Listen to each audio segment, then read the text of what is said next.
Good evening in Colombia and good morning to you all in Japan. Welcome to today's webinar, Business Opportunities in Japan via E-commerce. My name is Federico Rocha from the ProColombia office in Japan, also known as the commercial section of the embassy, and I'll be hosting these presentations we have for you. We are very happy to have you here with us today and to talk about this subject. It is very useful for the exporters from Colombia to know the different requirements and considerations when it comes to doing business in Japan through e-commerce. Today, we have very special guests. We are honored to count with the participation of Rakuten, the biggest Japanese marketplace in Japan, today represented by Mr. Mike Wynn from the Global Account team. On the other hand, we also count with the participation of Big Picture International, a company specialized in e-commerce, today represented by its president, Mr. Mark Fuori. Last but not least, from ProColombia, we are pleased to be joined by the director of the office in Japan, the commercial counselor, Mr. Juan Camilo Gomez. Please note that we will take your questions at the end of the webinar through the Q&A section in the right side of your screen, but please write them down at any time throughout the presentations. You can ask us in English and of course in Spanish, and we will translate them in case it's necessary.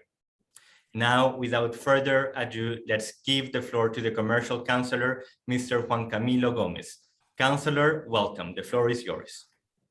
Thank you so much, Federico, for this warm introduction. Also, I want to express my gratitude to the main speakers today, and I wanted also to welcome the people who are joining from Colombia and also the people who are connecting from Japan. And it's important for us that you can attend this webinar and that you will get like the main messages that we're going to try to transmit today. My name is, as Federico introduced me, Juan Camilo. I am the director of the ProColombia office here in Japan. And from our office, we constantly work in an agenda to strengthen the cooperation and productive framework between Colombia and Japanese companies. Therefore, we're trying to promote an effective trade and business operations. Today, I'm very happy to participate and to join this webinar where Colombian companies will have a better understanding of the opportunities around the e-commerce businesses in the Japanese market. I really hope that with this webinar, you will get a helpful tool and it will amplify your perspectives about the type of business activity in this country and this sophisticated market. And it's important to highlight the well-structured logistics platforms of marketplaces in Japan, such as Rakuten or Amazon. The size of the economy here in Japan allows a framework of efficient logistics, and as well, since it's one of the most developed countries in terms of online purchasing, it has also a great ratio of online consumption. For all of us, it's not secret the difficulty impact of the pandemic on the economy. However, I believe that from this situation, we have been more reliant and we have been building trust in technology and online services, making e-commerce an interesting opportunity for companies wishing to strengthen and to expand their business on new markets. Colombia is not far away of this concept in the Japanese market. Indeed, a few years ago, Colombia started its path to online sales in Japan. We have the example of the company Davon that has been exporting organic products to Asia, such as bananas, that is their main product. Also, they have been exported wax palm oil and freeze-dried coffee. As well, this year, one of the most famous brands of Colombian coffee, Juan Valdez, arrived this year to the country through Amazon. And as of course, Colombian coffee has increased its reputation thanks to this quality and solid offer throughout the year. This achieved a consolidation in the Japanese market, which also facilitated the inclusion in the e-commerce ecosystem. The same goes for important brands of coffee such as Café Sello Rojo, Colcafé, and Noma, that they have under their portfolio of products, coffee and derived products, which are also available in Rakuten. Another example of the agribusiness success is a cacao company called Cacao Hunters, which is a company that imports directly from Colombia cacao, mainly from Popayan, and it sells its products along through also this marketplace of Rakuten. As well, we have examples of Aluna and Sheila Bags that are companies dedicated to the production and distribution of Wagyu backpacks that they have a presence in Japanese e-commerce through their own websites. Definitely, as you can see, Colombia has already started the path to penetrate the Japanese e-commerce with success. Agribusiness is the sector with the biggest presence in online sales. However, there's some other enterprises that form part of the fashion, apparel, and textile industry that will have also an entry into the e-commerce market. So for understanding what are the steps of the way to get your product in the marketplace in Japan, we count with the participation of a very special panelist and experts on this subject, and to whom we're very grateful for the upcoming presentations. Not only you will get here from Mike Nguyen from the global account of Rakuten, the biggest Japanese market in Japan, but also from Mark Fuoti from the professional service in a special company in e-commerce, Big Picture International. Both they share their perspectives and recommendations. For sure, it's going to be very useful and instructive for all of us. So please enjoy, and thank you very much. Thank you very much, Counselor, for your welcoming remarks. Now, we would like to hear from Mike Nguyen, who will present us an introduction of Rakuten, the biggest Japanese marketplace. Welcome, Mike. The floor is yours. Buenas noches to everyone in Colombia, and good evening to those in Japan. Thank you, Juan Camilo and Federico, for the introduction.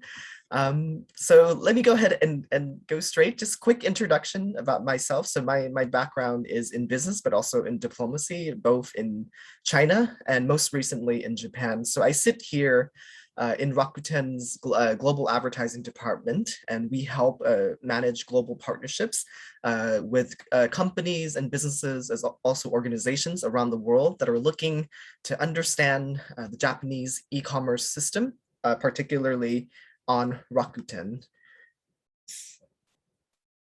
Are you able to see my slides just as a quick confirmation before I begin? Yes, perfect. Great. So actually, let me just start with the name Rakuten. So in Japanese, it actually stands for optimism. So that's how we approach our businesses, with an optimistic mindset and through partnerships with brands and organizations to help empower them to sell to Japanese consumers. So as quick introduction, it looks really confusing, my slides. So please follow along with what I say, but don't pay attention to the slides so much. There's a lot of information, so I'll guide you through them. So the way to look at Rakuten actually is as an ecosystem, right? And what does this ecosystem consist of? Of course, we mentioned e-commerce. I think that is our biggest pillar. That's what we originally started out with when our founder started in 1997, but it's since evolved into entire ecosystem covering pillars such as financial technology. So many of you might not know that Rakuten, for example, is the #1 credit card company here in Japan, as well as the #1 online banking company. In addition to financial services, we also cover media services, such as streaming for Asian drama contents throughout the Asia-Pacific region, as well as our fourth pillar, which is telecommunications. So we recently launched the fourth telecommunications carrier here in Japan. So let's focus today on the e-commerce ecosystem. And how does that work? So I mentioned all of those services. The unique thing about Rakuten is that all of our 100 million members in Japan interact with all of our services via one member ID, one email ID.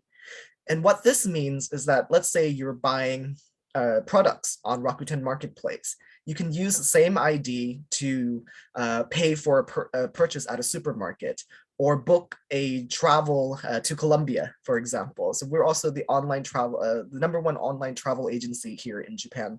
So the unique thing about this ecosystem is that we are intimately familiar with the Japanese consumer experience, whether they travel or what they buy online.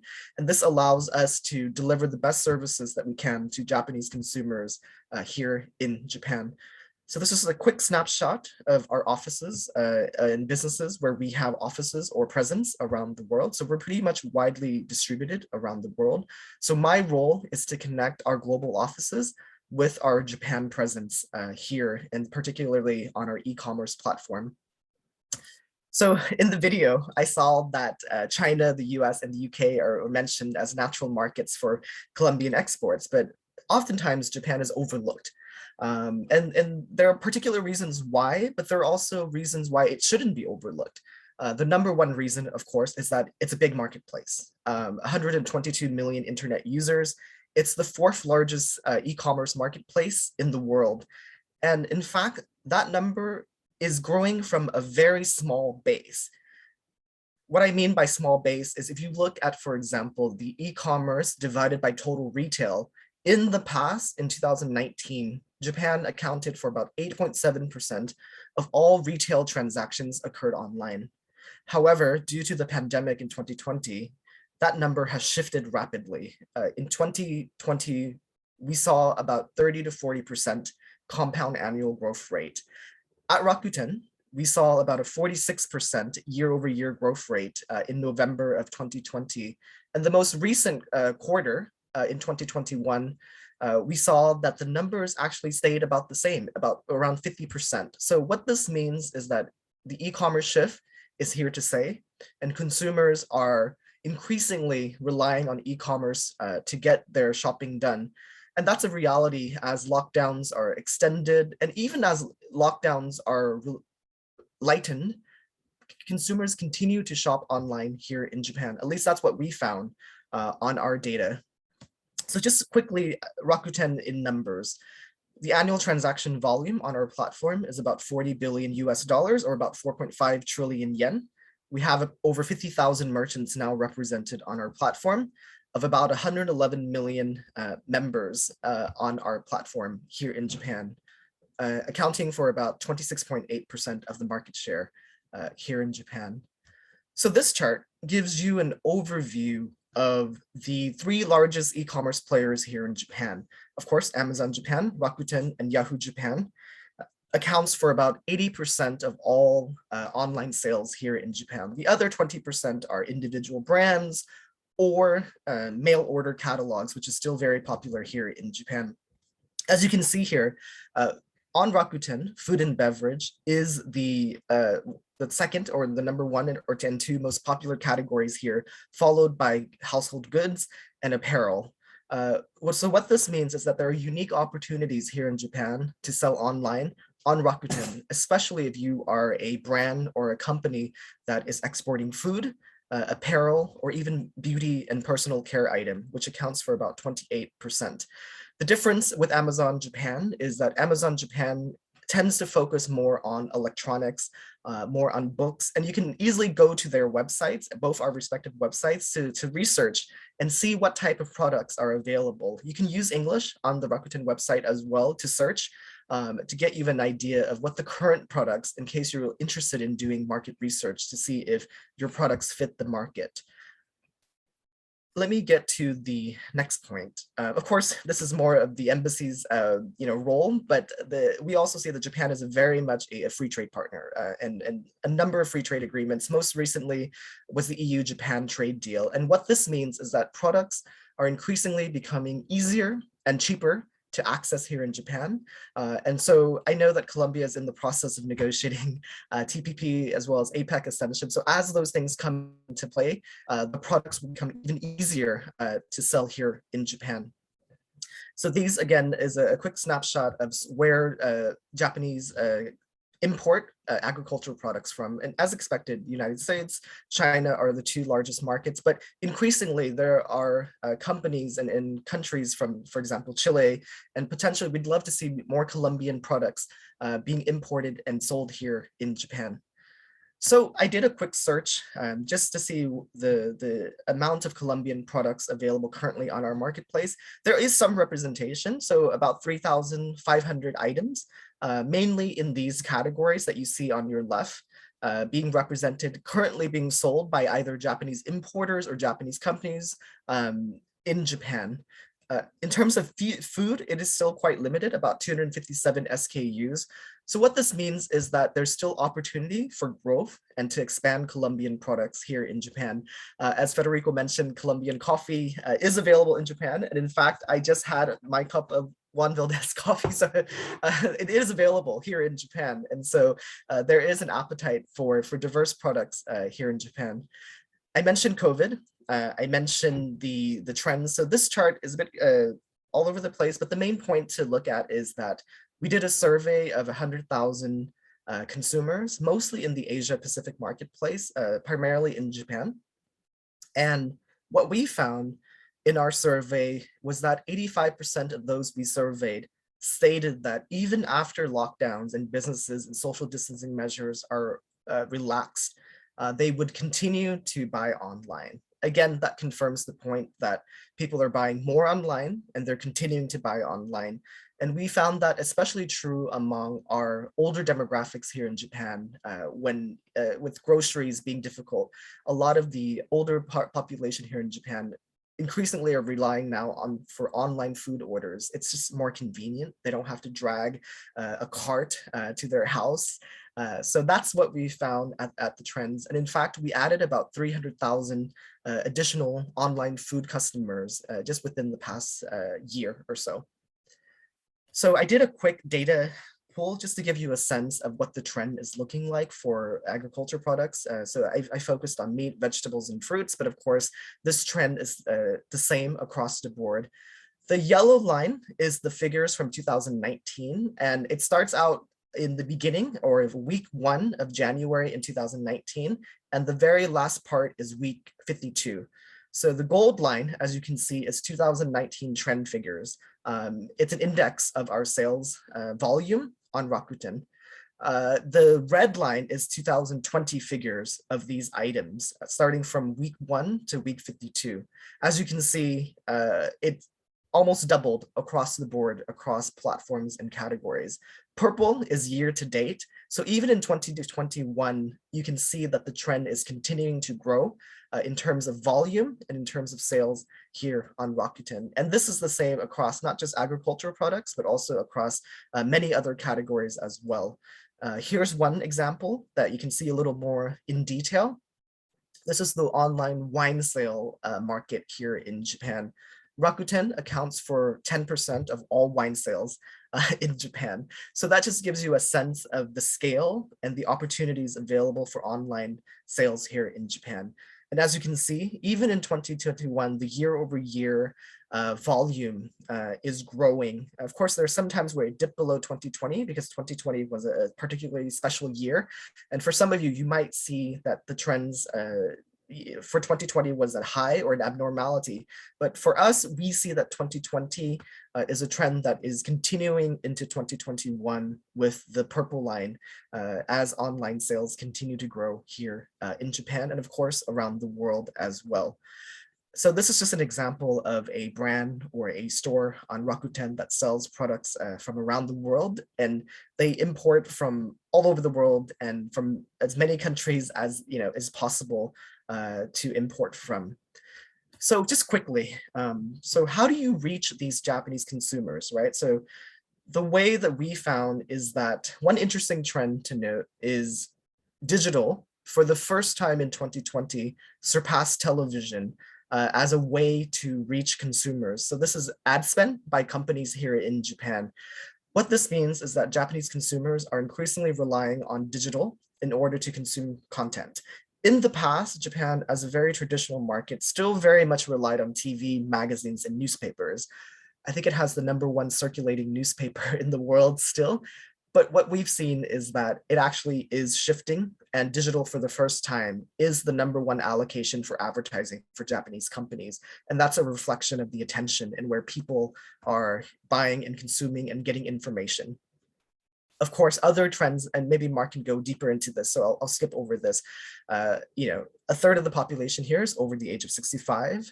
They're both positives and negatives to that. Of course, the positive is that the silver generation here in Japan, or the people over 65, are incredibly connected. So they, many have smartphones, many do shop online.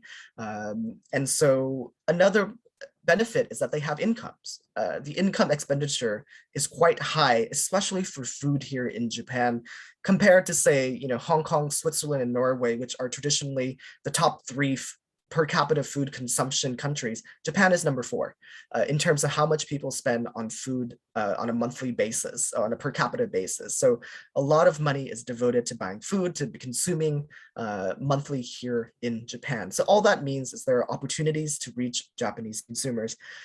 Of course, with that, the issue with Japanese consumers is that they are very particular. There is, like as in many countries, but especially here in Japan, there is a particular attention to detail. There is low trust, so search and social are incredibly important to validate your products. And so what that means is that while the opportunities are high, I don't want to set the expectation that it's very easy to enter Japan. There are challenges, but they're not impossible. And companies like Mark and other companies make it easier to help enter the Japanese market. Another challenge for Colombian companies might be the language issue. Unfortunately, English is not the standard here in Japan, and 99% of Japanese people here speak Japanese. So that's another important issue. We've seen brands that use Google Translate, and as soon as they localize and work with companies to help them localize, they saw 11 times in growth in their online sales. So a simple localization strategy can help your brands thrive here in Japan. So I mentioned all these backgrounds about Japanese consumers, and how does Rakuten help you access them? So as I mentioned, we have an incredible data set of Japanese consumers. And unlike, say, Facebook or Google or other social media advertising channels, we target consumers not just at the awareness level, but at the actual purchase level. So what this means is that we have an understanding of where Japanese people like to travel, what they like to buy, how they buy, when they buy, and where they buy from. And so if you're a brand, for example, that's in pet food, we have data on who's bought pet food within the past year that you can reach. Of course, we adhere to all the global privacy standards, including the most strict one in the EU and California. So our data team works very closely with us to help you effectively reach Japanese consumers, but of course, with in mind privacy issues that are becoming more important globally. So how does your brand, how does your company work with Rakuten? Well, one way is you can leverage our data about Japanese consumers to get them to come to your shop. So the thing about our platform is that our data is actually more open in the sense that companies could use our consumer base and membership, but deliver the ad product on our own platform, of course, via our Rakuten display ads and search ads in our results.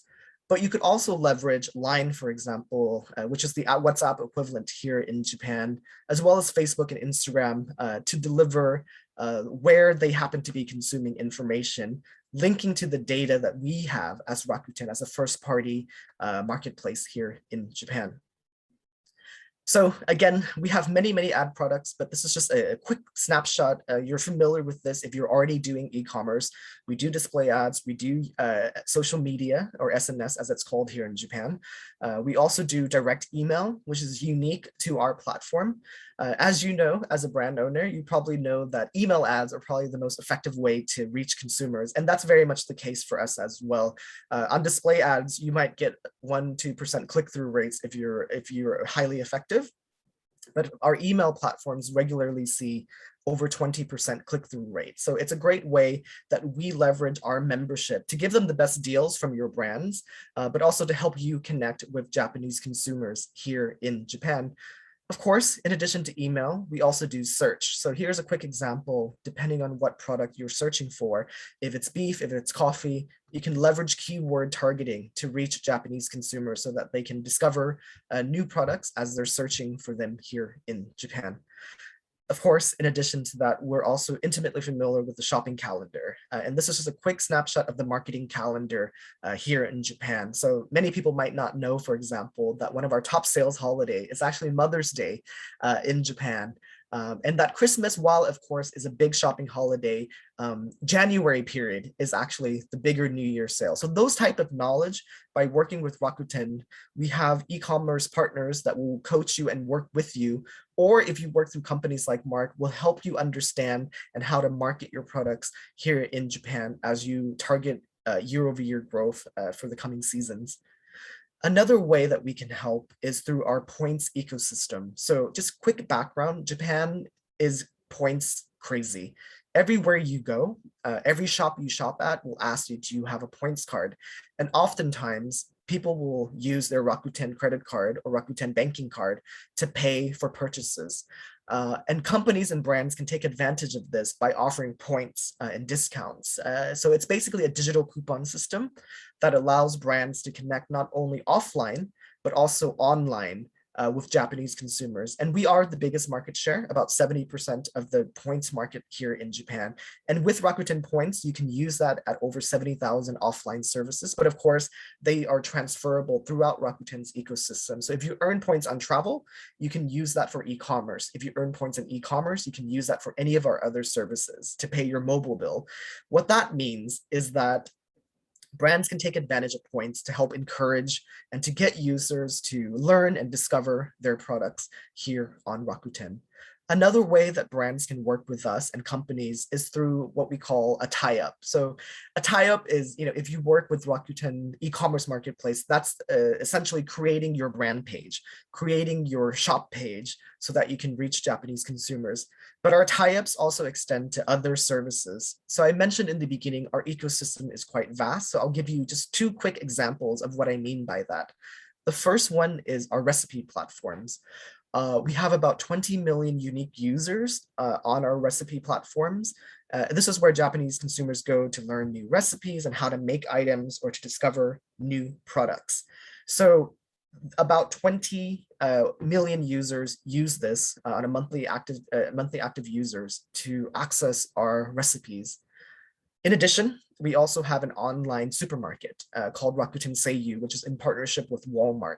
And this also has about 20 million monthly active users. And there are ways that you can work with Rakuten Seiyu as well to reach Japanese consumers. And you can see here a quick snapshot of the user base of our online delivery service here in Japan.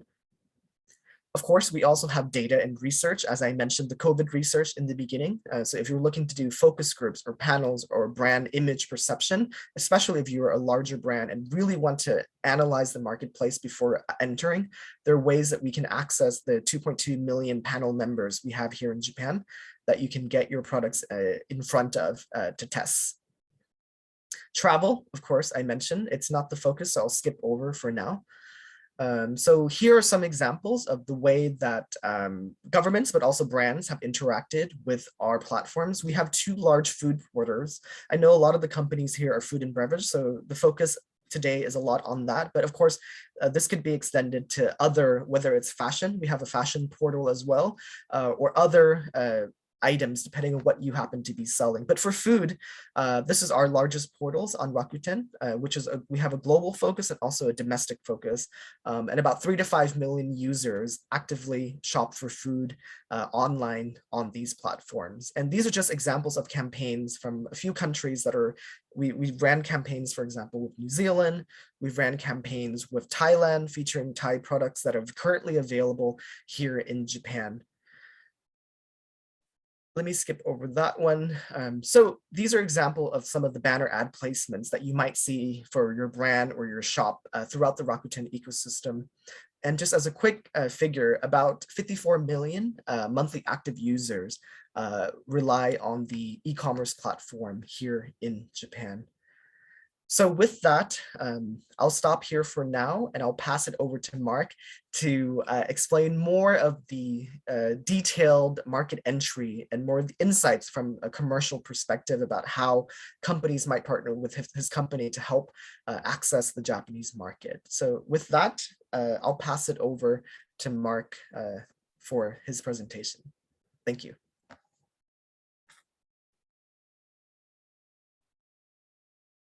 Let me stop sharing. Thank you very much, Mike, for this very detailed presentation and for all the tips you take into consideration. So let's hear now from Mark Fuori, president of the company Big Picture International, who will give us a presentation on how to enter successfully to the Japanese market via e-commerce. Welcome, Mark. Also, we would like to remind you, the audience, to write your questions down in the chat for the Q&A section at the end of the webinar. Thank you. Thank you very much, Federico, and for everybody at ProColombia. And Mike, thank you for that great presentation. Mike and I have done these presentations on several occasions, but it's always interesting to learn a little more about Rakuten, with whom my company has a very, very close working relationship. We actually work with all three of the major marketplaces, Rakuten, Amazon, and Yahoo. So I'll give you a broader picture of the marketplace here, but I can say with a very high degree of certainty and experience that Rakuten is the largest and the most dynamic of the three. Now, it's often the case that international companies will start with Amazon, and for good reason. They're typically trading on Amazon in their own country or other countries, and Amazon has made it amazingly simple to do international e-commerce business across a number of different countries. With that being said, getting started on Amazon is a great thing to do. It's a simpler marketplace. The interfaces are also in English. So there's a lot of our clients that will start with Amazon. And by doing that, you first need to just localize your products. The Amazon platform, as you may know, is much more product centric, as Mike was touching on. Rakuten is more of it's a shopping mall. And merchants that are trading on Rakuten will actually create storefronts, which are mini websites. The same is true for Yahoo. So with that, let me share screen, and I can begin the formal part of my presentation.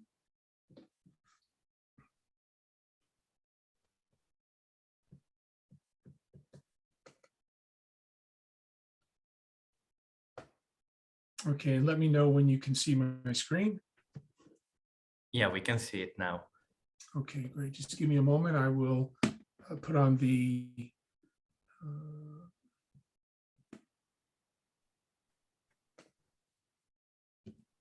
here we go. Oh, Mark, we can see, actually, we are seeing what you're seeing on your screen. Okay, sorry about that. Actually, Don't worry. my mouse batteries just seem to have died, so I'm sorry about this. Hang on one second, please. Yeah, that should work now. Okay. Yeah. Maybe if you stop sharing and then you share again, just sharing the presentation and not your screen. Okay, we sure. can see the presentation as a whole.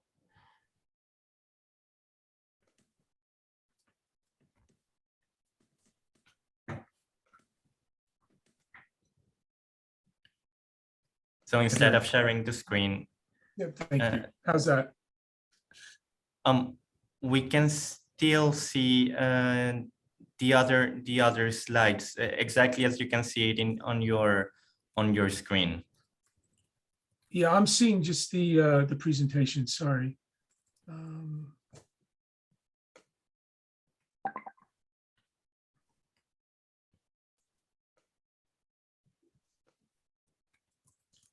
So when you yeah, exactly, perfect. Okay, great, thank you. Sorry about that.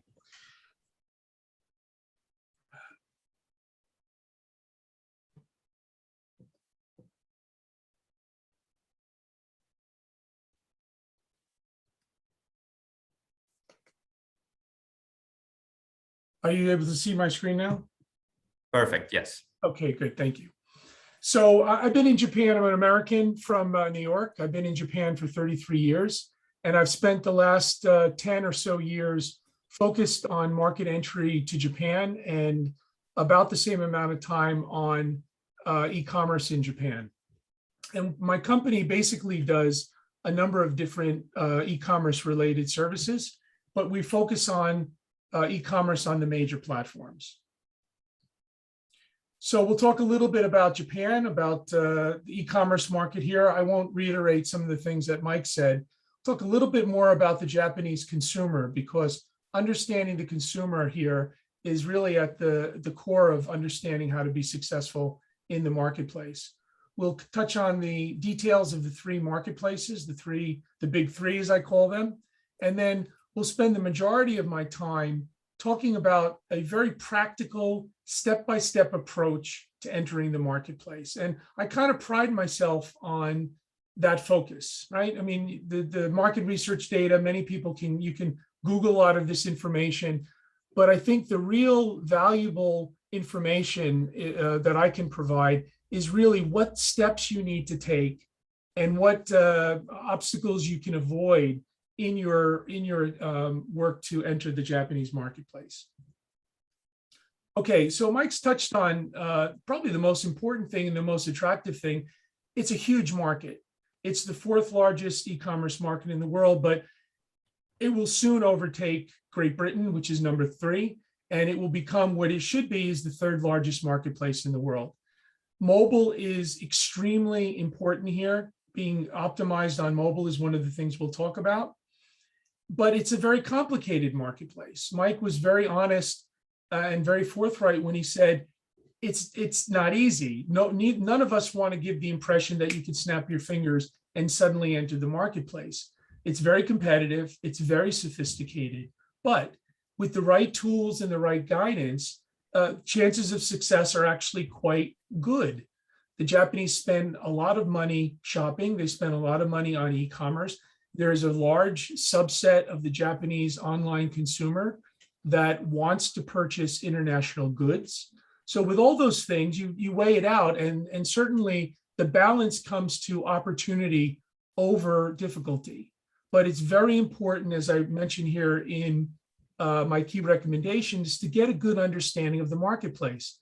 And you can do that by doing your own research or discussing with people like Mike or myself, or engaging an expert that can help guide you through the process. Okay, there are 3 primary market entry approaches, and I've defined them as merchant managed, meaning you can do cross-border sales. You can have your inventory in your home country.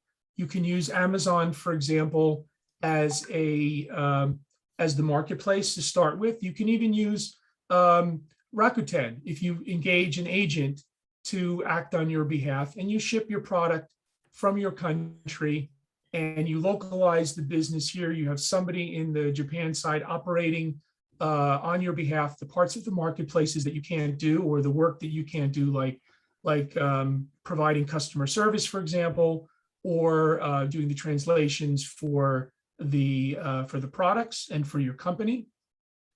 But it's the least risk and least cost intensive model. You're not shipping product here. You're not having an agent operating exclusively on your behalf here.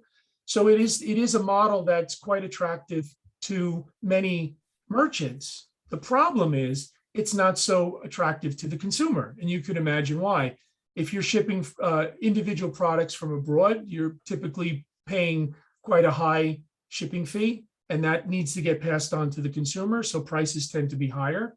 It also takes time. It may take weeks, maybe even longer, maybe even more than a month to have a product arrive. And food products, in many cases, are not appropriate for that type of time delays, for example. So it is an attractive option, and it's something that all of you should consider, but you need to consider the other aspects as well. And the other one is to have local inventory in Japan. And to do that, you definitely need to, well, not definitely, you most probably would engage an agent. To do so, you would need to have a warehouse in Japan, and you would be able to then fulfill orders domestically. And of course, that typically means lower costs for the consumer and much, much faster turnaround times. But it's more of a risk for you. You now have to engage an agent. You have to choose your inventory, ship it here. Did you get the right amounts? Is some products selling more quickly than expected and others? So there's a number of challenges. associated with that, but it's a more sustainable model.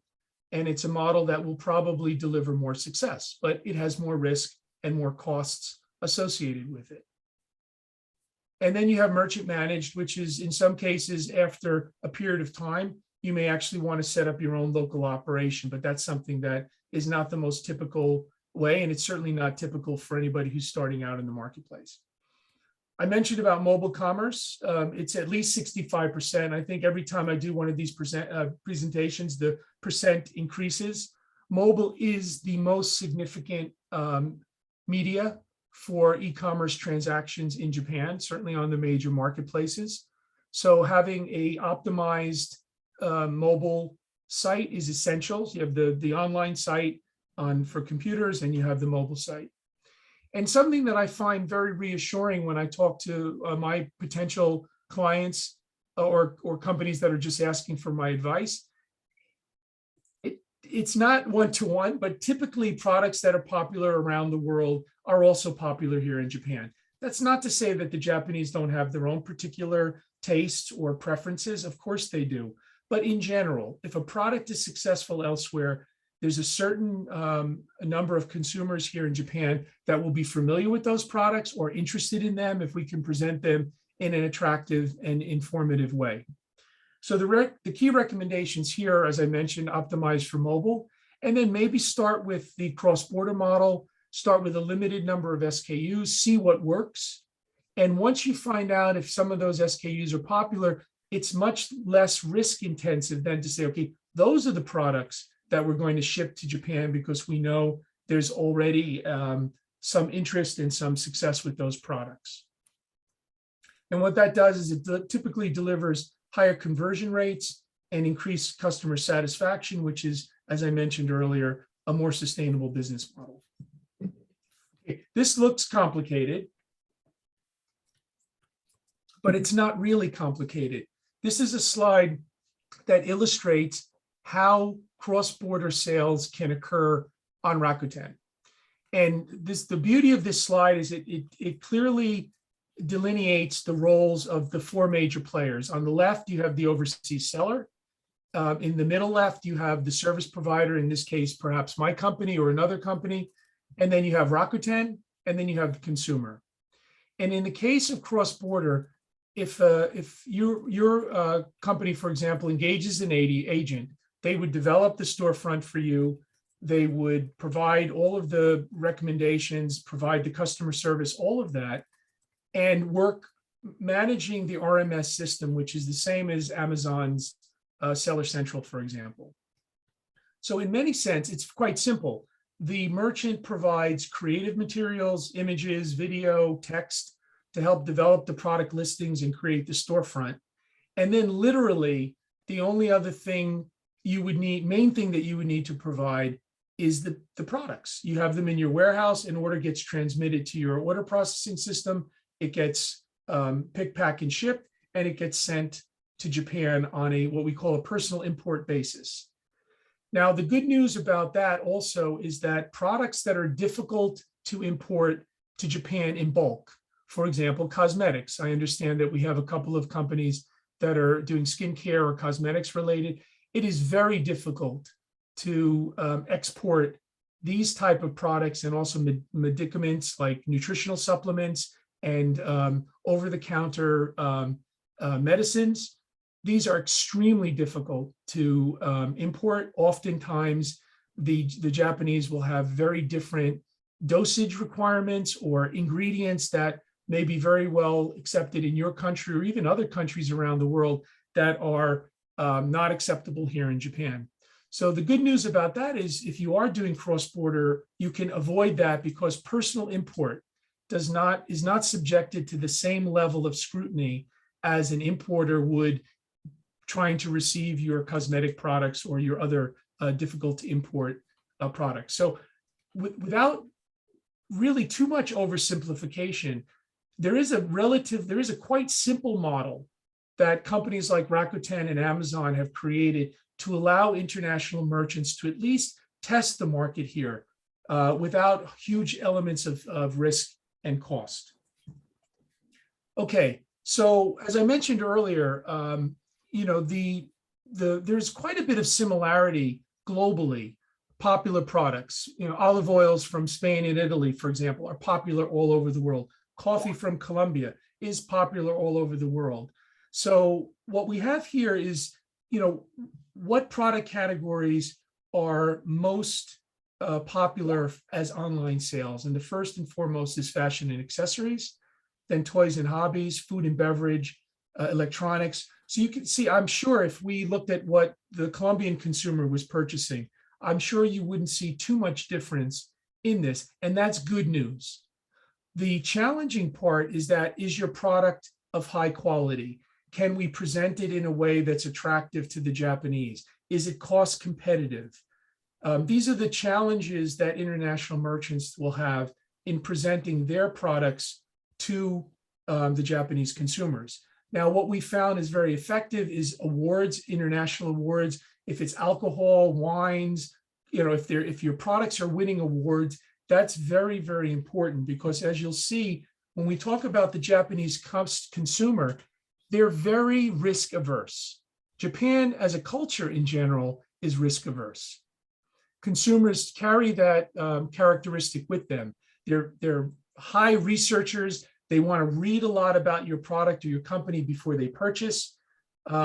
So having those kind of things, endorsements from celebrities, awards that have been won in your country or internationally, these are very important things that should find their way into your product presentations and your product listings.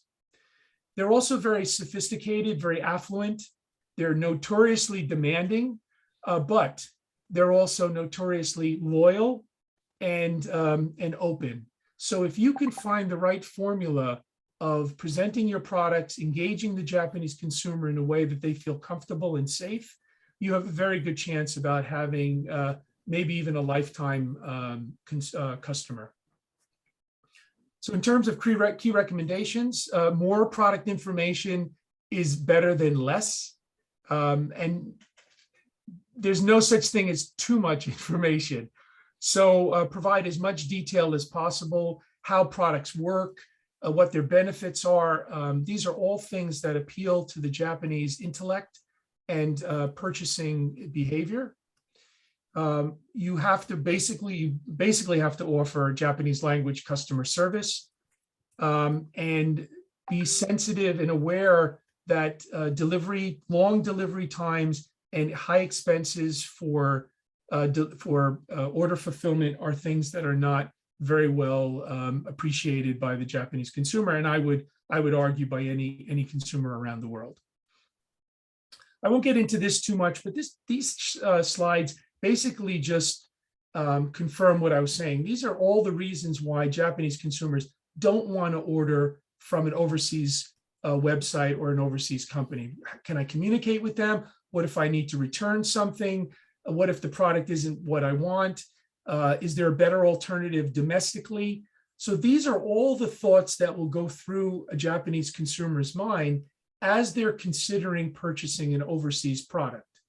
Now, that's not all. I don't want to just leave the bad news. The good news is, as I mentioned earlier, there's a lot of interest. Japanese are extremely curious about international products. They're interested in them. They've traveled in many cases and want to experience more of the international world. And one way to do that is by offering a window to your products, your company, and your country. Okay, the big three marketplaces. I've seen a lot of different data, so I can't really say with too much definity that it's 50% or 60% or whatever, but I can tell you the most important fact. If you trade on Rakuten, as Mike mentioned, you're probably covering a very large percentage of all online shoppers. And if you stack Amazon on top of that, you're getting over 90%. And if you stack Yahoo on top of that, you're getting pretty close to 100% coverage. And that's all that really matters. And it's quite interesting to me that you can trade on just 2 or 3 platforms in a country and get nearly 100% coverage of all online shoppers. I think Japan in that way is somewhat unique because it's a very very consolidated market when it comes to e-commerce. I mentioned Rakuten and Yahoo are both e-commerce shopping malls. They're both skewed toward female users. Amazon is product-centric, but trying to get a little more storefront oriented. I don't think they're doing a good job about it, but I don't think it's having much of an impact. And it really is focused on more the major brands like Nike and the other major global brands, and it skews male. So Amazon Central has English language functionality. Seller Central, you can operate in Japan in English, which is a great benefit. Rakuten charges a fixed registration fee and platform service fee that's more expensive than Amazon. Trading on Yahoo is free. But maybe I don't know if I should say this, Mike. My experience has been that in many cases, some of these fees are waived for international companies. At least my clients have experienced that. So I think it's certainly something that could be considered. Rakuten is, of the three, by far the most sophisticated and complicated of the marketplaces to manage. And by that, I mean the marketing tools, as Mike covered in his presentation, are exceptional.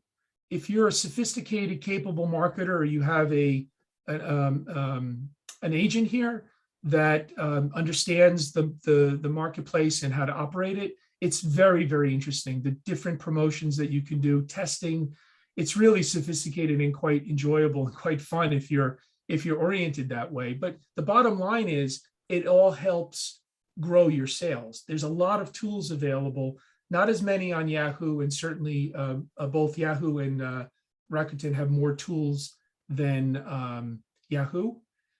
Both Rakuten and Amazon are cross-border supportive. Rakuten is the most. They even have a separate division supporting new accounts that are coming on to do cross-border sales. Amazon tolerates it, and the problem you have with Amazon is their requirements for storefront reviews and satisfaction by consumers is extremely high. So they say, yeah, you can do cross-border, but when you start getting when the post office or the delivery services are late and consumers start complaining, and you say that, well, Amazon, sorry, it was our delivery service, they say, nope, doesn't matter. If you're not satisfying the customers, you're in danger of losing your account. And I've seen accounts suspended because of those kind of things. So it's a little bit difficult. You just have to be very, very aware of what's going on with your Amazon consumers and make sure that your delivery times are good. Rakuten is the same. You have to maintain certain levels of customer satisfaction, but Amazon is certainly the much more strict of the two. Amazon and Rakuten both have in-country fulfillment services. Rakuten is called Rakuten Super Logistics, RSL. It's not quite as well known because it's not really oriented toward international merchants as much as Amazon's FBA, Fulfillment by Amazon, but they both offer those services. And Yahoo, of the three, has the lowest commissions. I found Rakuten and Amazon to be somewhere around the 10-11% of sales, including credit card transaction fees, and Yahoo is somewhere around 6.5%. So one of the recommendations, if you are already trading on Amazon, maybe start with Amazon, use your existing Seller Central account, optimize your product listings, get yourself going on Amazon, and then the strong imperative is to move at least to Rakuten. There are incremental costs. There is incremental work that needs to be done in order to trade on multiple platforms. But without fail, I've found that my clients have enjoyed incremental profits that far exceed the incremental costs. So even if it's not starting, some of our clients say, no, let's go through all three at the same time. Some of them will say, okay, let's just do Amazon and Rakuten. We're not too interested in Yahoo because it's not quite as big. and there's other reasons, maybe not to focus on Yahoo, but or they will just start with Amazon and then maybe move to Rakuten after they have some proof of concept. Mike showed you this slide already. I think it's very illustrative, where you can check your product category and get an idea of which platform may deliver better returns for you. And now we move on to the checklist. So these are the things that any merchant seriously interested in the Japanese market should go through. The first one is market research. So what products do you have? What companies in Japan are also selling that product, both international and domestic companies? How is your pricing compare to what you see on the on these other competitors? Are your products able to be imported to Japan without any major changes or any changes at all? Is the cross-border model better than the local model for your particular products? So these are all the things that you can do for the most part on your own, or you can engage an agent to help you go through that much more quickly and probably more accurately. Then if you decide to enter the market and you decide on the cross-border model, you just have to make sure your products are, that they can be sold in Japan. There's very few products that are outright banned. Weapons, the usual things that you probably can't bring on an airplane, for example. But most products, the vast majority of products, can be imported on the individual import basis, as I mentioned earlier. If you want to look at a local fulfillment market where you're shipping your products in bulk to Japan, and we have a warehouse here to load them and then to fulfill orders for Rakuten, or fulfill orders for Amazon or Yahoo, for example, or you're going to use FBA, then some products will require screening, testing, or some type of special order permit, import permit. Food is one of them. Luckily, Japan recently has eased its requirements for importing food, and we do a lot of food importing. My company does act as the importer of record, so we know firsthand what needs to be done to get food and alcohol and other products, other food-related products, even kitchenware, into Japan. And luckily, they've really reduced the requirements for food. There's a lot of paperwork that needs to occur, but there's no more testing and quarantine, and that was a very difficult time. But Japan's become much more open into allowing food imports to Japan. Some other products, electronic products, need to be tested in some cases. You certainly need certain permits and paperwork that need to be presented at customs to allow that product to be imported. Any products that are ingested or touch food need to be highly evaluated and tested in some cases. So there are things to do. If you have apparel, for example, it's easy. There's almost no apparel that needs special importing. So it really depends on the product category, but either your own research or an agent can help you with that. So customs clearance and importer of record. I mentioned we've done that for years now. There are a lot of procedures that need to occur, but a good shipping company, a good customs clearance agent, a good agent like BPI can help simplify that product and ensure that your cost and the time required to get your product from your country, in this case Colombia, to Japan, is done as quickly and easily as possible. In many cases, if it's bulk, it's going to come by ship. In some cases, if the product is light and easy to ship by air, that ends up becoming the delivery method of choice. But certainly considering how to bring the product in is one of the things that needs to be done in this case. The next one is merchant account establishment. So for Amazon, it's quite easy. If you have an FBA account anywhere in the world, you can establish another FBA account anywhere in the world. So they've made it quite easy to do that. Rakuten has a more complicated process. There are a limited number of countries where companies from that country can establish their own account.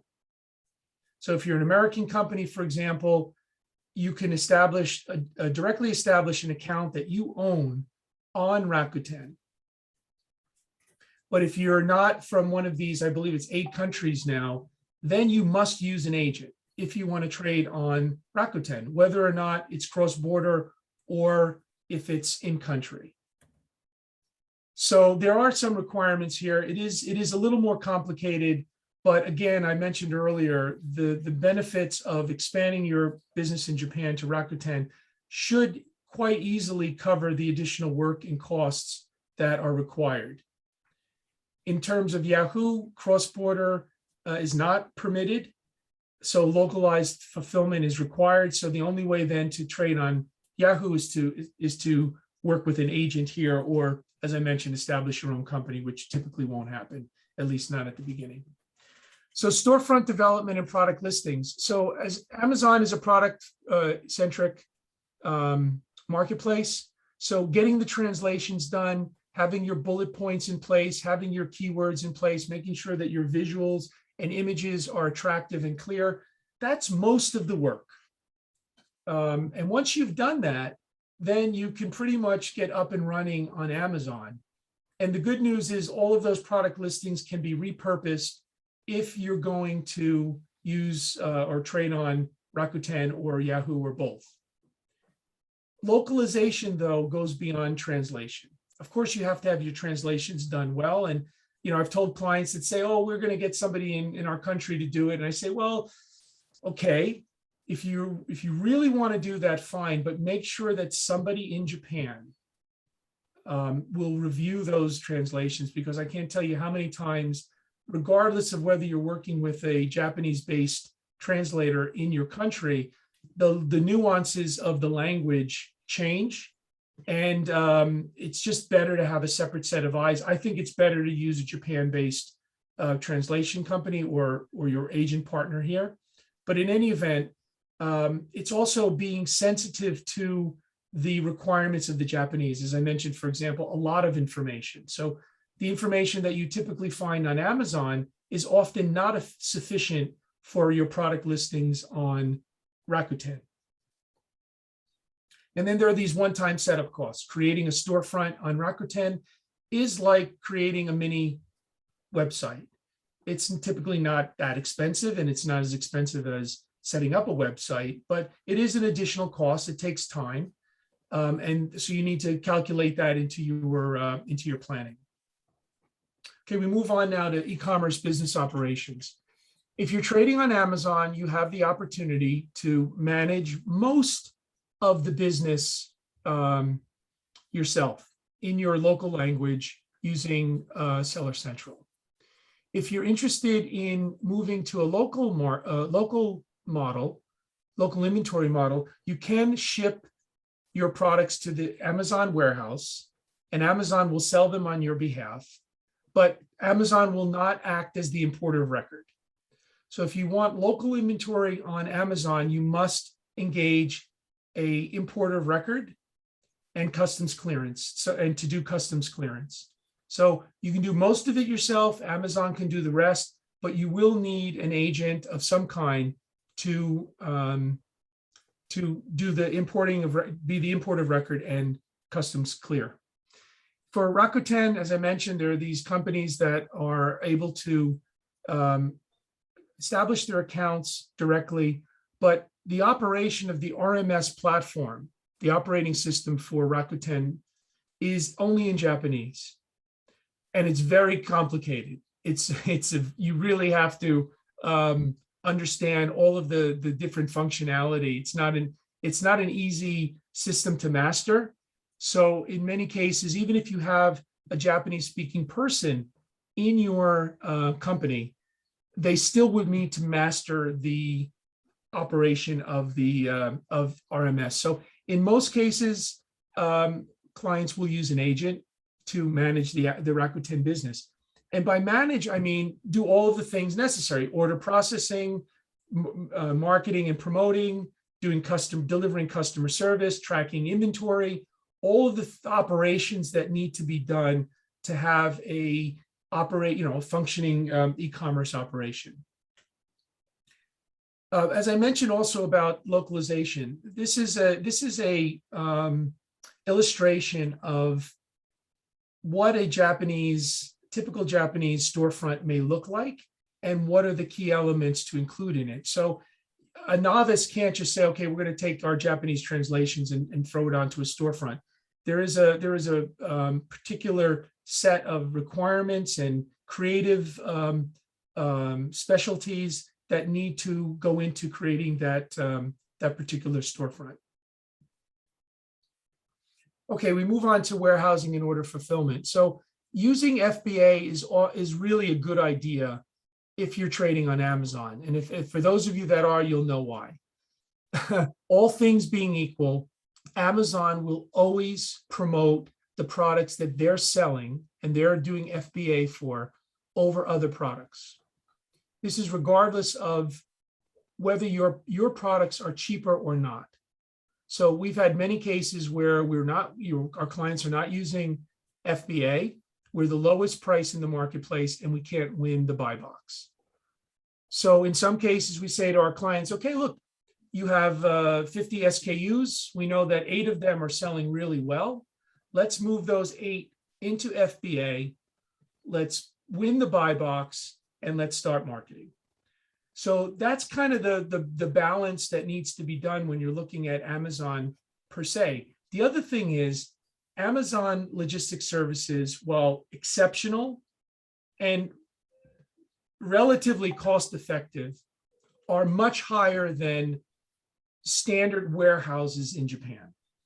So you pay a premium to have your products, for the privilege of having your products in Amazon's warehouse. So what we found is most effective is we ship bulk to one of BPI's 2 warehouses. I'm giving you the example from BPI. And where storage costs are extremely low and transaction management costs are very low. And then we say, okay, let's take a subset of that and let's move it into the FBA warehouse and keep a minimum amount of inventory. And as that minimum inventory starts getting closer to 0, we send a replenishment order. And we found that that's the most cost-effective way to manage logistics in Japan. And we have, on some occasions, we have used Rakuten Super Logistics. They are quite good, and they are quite cost competitive. But we also found that our warehouses, and typically warehouses, are exceptionally good at fulfilling orders in general, whether it be to Yahoo or to Rakuten. So in some cases we use Rakuten Super Logistics, but most of the time we use our warehouse to fulfill Rakuten orders, and we use our warehouse to fulfill to send bulk shipments to FBA, and then have FBA do that order fulfillment. And then financial management. If you own the account, for example, with Seller Central, if you create that account, Amazon will take out their commissions. They'll deduct your marketing fees. If you have inventory in FBA, they'll take out those costs, and whatever's left, they'll send to whatever bank account you nominate. And if that bank account is in Colombia, they'll send it to your Colombia account. Or you can have it sent to a Japanese account if you're using an agent like BPI. But in any event, you own the account, the money goes back to Colombia if that's what you choose. For Rakuten, because Colombia is not one of the countries that can open an account, you will need to use an agent. And the agent is the one who will receive the funds. So they'll receive it in their bank account. Hopefully they'll be maintaining a separate bank account for you. And once the fees are deducted from Rakuten, whatever's left, just like Amazon, whatever's left is sent to the bank account. And then the agent will deduct their commissions and then send back, repatriate whatever's left. So that's typically how it works. The same thing is true for Yahoo. Since they don't allow in any international company to open an account, of course, all of the funding, all of the sales revenue, the net sales revenue after their costs are deducted will go to the agent's bank account. Okay, that's basically it. I won't touch on these other two, but just to let you know that the other options for market entry, okay, besides the three major marketplaces, of course, you can start your own website using Shopify or any of the other website platforms, and you can do social media. So there are other opportunities to either expand your business or use that to start. The problem with that, of course, is if you set up your own website, you start from 0 users and 0 traffic. So you have to generate using Google AdWords or Yahoo advertising or advertising on social media. It's quite a lot of work to go from 0 to some number of users coming to your website, as you may know from your own businesses, which is why we promote the marketplaces first. So we have a 3-step program with our clients. One is we say, okay, get started on the marketplaces. And if you're hesitant to do all 3, get started on Amazon. Once you demonstrated some proof of concept, expand on the major marketplaces, and then consider one of 2 other options: setting up your own website and selling there, or going offline to wholesale and retail expansion. Now, the good news about that is if you've established a business online first and you have some hundreds or thousands of customers, you have money, you have proof that Japanese consumers are interested in your products, it's much easier to have a conversation with a potential wholesaler or importer or otherwise than day one is, we have the greatest product, you'll love it, please take it. You'll be met with complete skepticism. But if you have a story to tell, well, we've been in the market for 1.5 years. We have over 1,000 customers. These are our most popular products. We've done all of our translations. We understand the Japanese market. We're here to stay. We're committed to the Japanese market. Are you interested in carrying our product? That is a fundamentally different conversation to have. And we've seen several of our clients, we've helped them move from online only to omni-channel businesses. And it's that step-by-step, phase-by-phase approach that seems to have been quite successful. And most recently, we're working with some of our clients on Shopify and an active social media campaign. So these are the tools that are available to you. This takes time. These are not something, as I said earlier, you can snap your fingers and suddenly you're doing all 3, or suddenly you're successful. It takes time, typically months, if not more than just months, into a year or more, where you really understand what's working, how your products are relating to the Japanese consumers. You're starting to make profits on the investment that you've made in time and money. You have an agent that you feel comfortable with, who's helping you and guiding you, and you're seeing sales grow steadily on a month-by-month basis. You experiment, you test, you learn from your mistakes, you focus on what's working, and you do more of it. And once you put all those things together, I've seen, not without fail, not every company that has come to us has started business in Japan. Not every company that has started business in Japan has remained here and been successful. But I can tell you with experience that many of them do. And if we do the right things and you have the right products, you have a very good chance of being successful. And with great resources like ProColombia and with people like Mike and other experts in the marketplace that are committed to seeing your businesses being successful here, you have a better than even chance of success, I would say. So with that, let me conclude my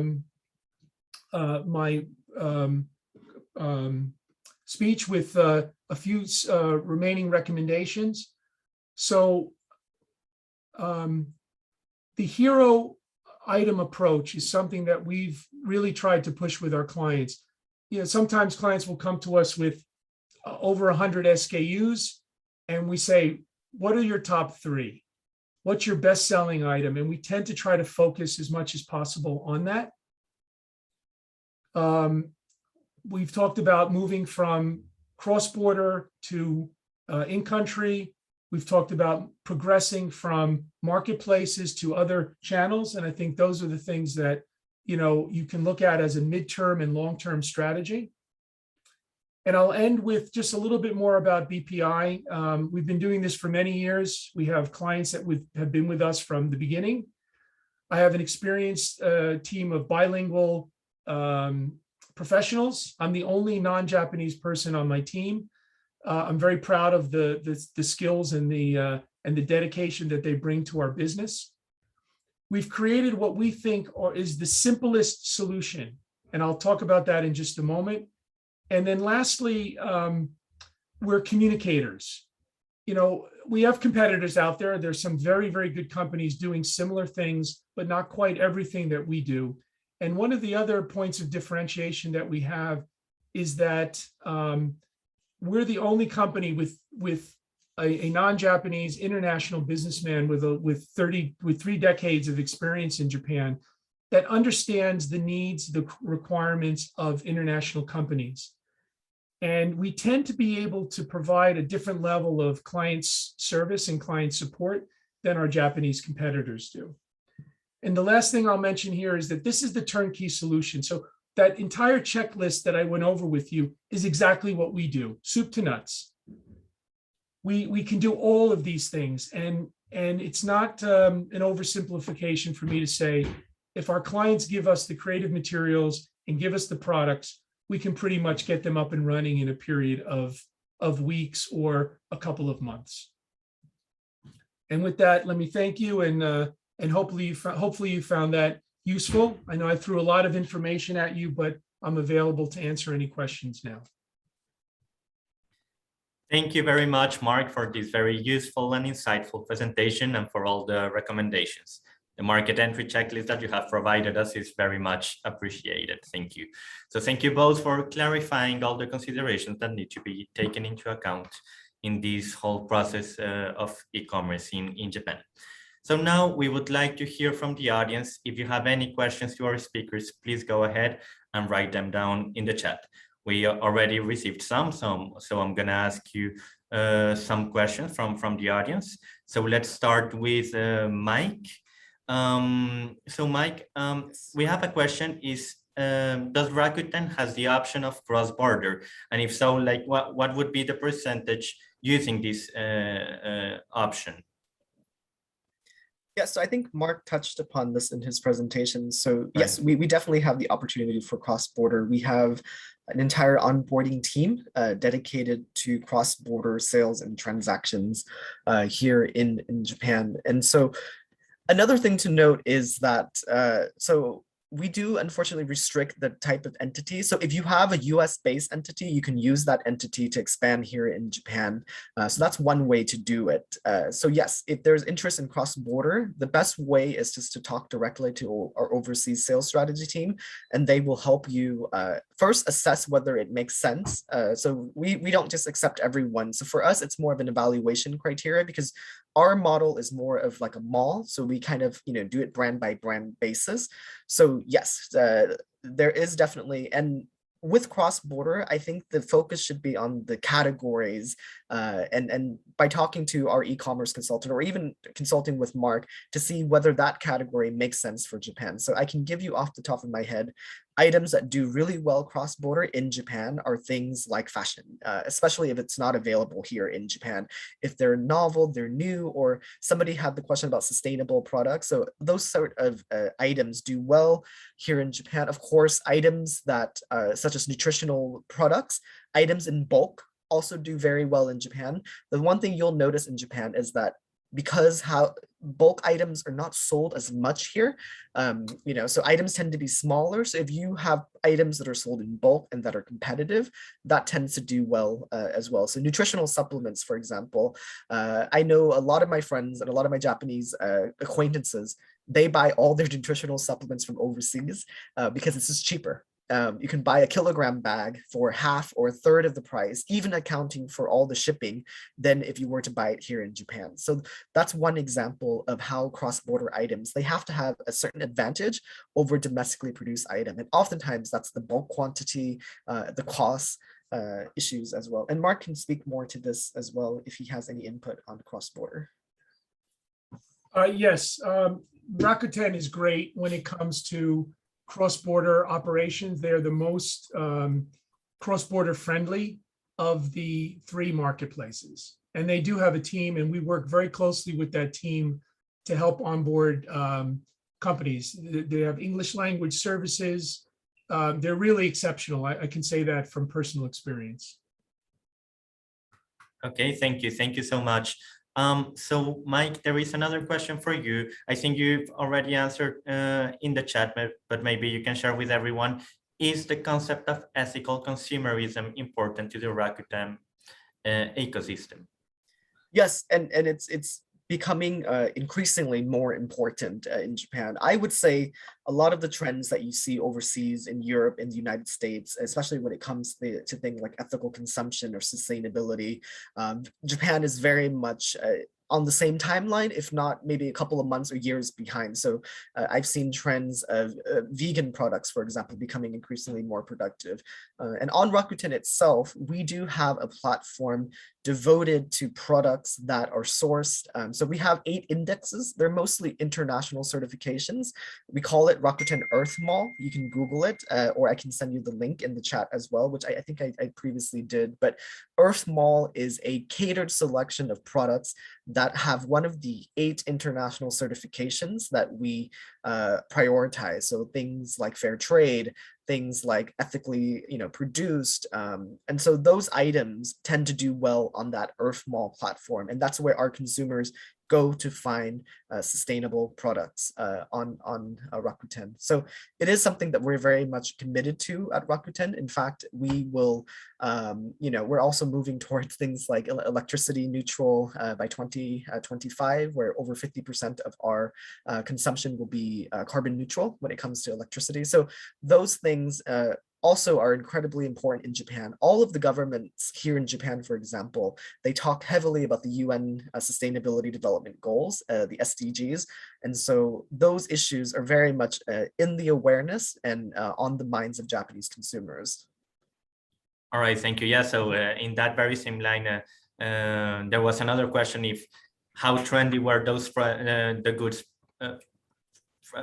produced under the SDGs objective? So you already answered that. So it is very trendy. It is what the Japanese consumers are expecting now, for the product to be more and more respectful towards those objectives, right? So we have another question for Mark. Are buyers in Japan curious about foreign products and willing to try new ideas, flavors, and sensations, or are they looking for traditional flavors of foreign products?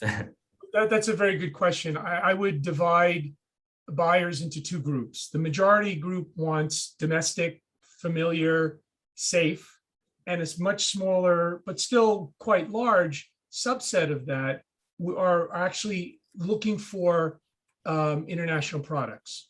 So I'll give you an actual example. So one of our clients is a large Tennessee whiskey manufacturer, and they're one of our clients that we're doing omni-channel for. So we found a mid-sized nationwide liquor distributor who specializes in international brands. So to take this whiskey and go to a kind of domestically focused buyer would probably be a waste of time. So we basically said, okay, of these 100 buyers, these 13 are doing international products. Let's go there first. So the answer is yes, they are open, but you have to find the right buyer. Okay, thank you, Mark. There is another question also for Mike. how can we start the process to join and start selling on Rakuten? Yes. Maybe you also answered to that question. Maybe you can share it with us. Sure, no problem. Actually, before that, I just want to give a quick input to the new flavors comment as well. So yeah. Please go ahead. Yeah, Mark is absolutely right that there is kind of that bifurcation between groups, and I think the one quick story that you can sort of get a sense is, for example, the 7-Eleven here in Japan. Almost every week there's a new flavor of soda introduced. So, and consumers here go to the 7-Eleven and they say, oh, what's that new flavor? So there is an appetite for trying new flavors. And in fact, there's sort of, especially at places like 7-Eleven, which is the most dominant sort of, convenience chain stores here in Japan, there's almost always a new flavor that's being introduced by the domestic companies here in Japan. And likewise with chocolate products. Kit Kat, for example, if you know the chocolate company, they are always innovating, and they have a flavor for almost every prefecture in Japan. So the 47 prefectures, they'll introduce a localized flavor in the marketplace as well. So a lot of the campaigns that you might see that brands do is using the elements from the home country, but incorporating some elements of Japanese flavor into the product. So to answer that question, I would say yes, there's definitely an appetite for novel new things. And as Mark mentioned, Japanese consumers are curious. We find that on our platform, for example, a lot of our domestic shoppers who shop for Japanese food from the other provinces in Japan, they'll also cross-click and, oh, so if they see a campaign run by New Zealand or by Thailand, they'll see, oh, what's this about? And so we see a lot of cross-traffic migration on our food platform, for example, for people who might be looking to buy Fukushima peaches, but then discover New Zealand honey or New Zealand kiwis, for example. So definitely there's that, especially within our ecosystem, there's a lot of cross use and pollination from Japanese to international. To the second question about how to get set up, I think having somebody like Mark is obviously very good to have to guide you through the process. So I did send a link in the chat to sort of the general contact us form. And after you fill out that form and you input your company profile, one of our overseas sales representative will contact you. They'll talk to you. They'll ask you. They might get information from you about your company and assess. But most likely, they will then refer you to a third-party agent who can help you set up. And the reason for that is because of the difficulty in the sense that we do want brands that can actually cater to Japanese consumers, right? So things like language, if you're not able, we do require a Japanese speaker to manage your account, because issues like, the Japanese consumers, as you know, are notoriously demanding. And oftentimes, if they receive bad customer service, they won't be as active in writing about it, but they definitely will just stop shopping at your brand. So we do want you to succeed. And so that's why we do require that, Japanese language ability is something that is required. But to make it even simpler, having an agent or working through a third-party service provider essentially would be cheaper than you hiring a local staff here to manage your operations, or one or two staff, or even incorporating and opening a company here in Japan. So those costs of hiring a local employee, opening a company entity here is a lot cheaper working through an agent than it is to say, trying to do this all on your own. Of course, if you have the capabilities and you have the ability to do that, we encourage it and we highly support it. And oftentimes you might see hybrids. You might see some elements they'll require, such as shop operation, but import, they might rely on their existing importer or their existing distribution partner. Starting from zero, I think is easier to work with somebody that can help you and guide you in the marketplace, because it ensures just much longer term success that we found on our platform.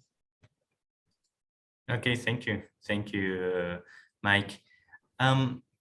So Mark, staying in the SDG talk for organic products, so how big is the Japanese market? Mike, I think that question's to you. I don't have the exact numbers on how big the organic market is, but I definitely know that that is increasingly a priority here for Japanese consumers. So I don't have the exact market size, but that's definitely something that we highlight and we promote on our platform. So I'm just doing a quick search on our Earth Mall right now, and you can see here organic and natural is already emphasized. And so, yeah, you'll oftentimes see, especially if you are organic, you should definitely label that on your product, because that definitely appeals. So this is not, I didn't intentionally search for this. I was just on the website for the sustainability products that was just mentioned earlier. And I was scrolling and immediately organic hit me in the face. So that gives you a sense that, you know, the market for organic here in Japan is very much a big focus for Japanese consumers. Thank you, Mike. We received just about 4 minutes ago another question saying, I have organic coffee. Our coffee has more than 30 international certificates. We have the Jazz May certificate. How can we enter to the platform? What is the best way? Yes, so to enter the platform is just like how any other brand would open. So it's good that you have the Jazz certification, because that's something you would want to advertise. And so there's the platform itself. I would say it's easier first to enter the Rakuten marketplace. And then with regards to Earth Mall, there's a separate process that is you need to undergo in order to qualify for Earth Mall. And so that's something that once you get onto the marketplace and you start selling, then you can consider entering into Earth Mall to get that more catered and targeted, especially when it comes to certified products. Perfect. Thank you, Mike. So is this webinar recorded and sent to the audience? The answer is yes. Who are watching this webinar, we're going to send the recording to all of the audience. Thank you. So thank you again, Mike and Mark, for answering the questions, and again for the great presentations. It was a pleasure to have you all with us. So this concludes the webinar. Thank you all for attending, and we hope to have that you have learned and enjoyed these presentations. So we hope to see you all very, very soon. So have a good night in Colombia, and have a great rest of the day to those who are here in Japan. Thank you.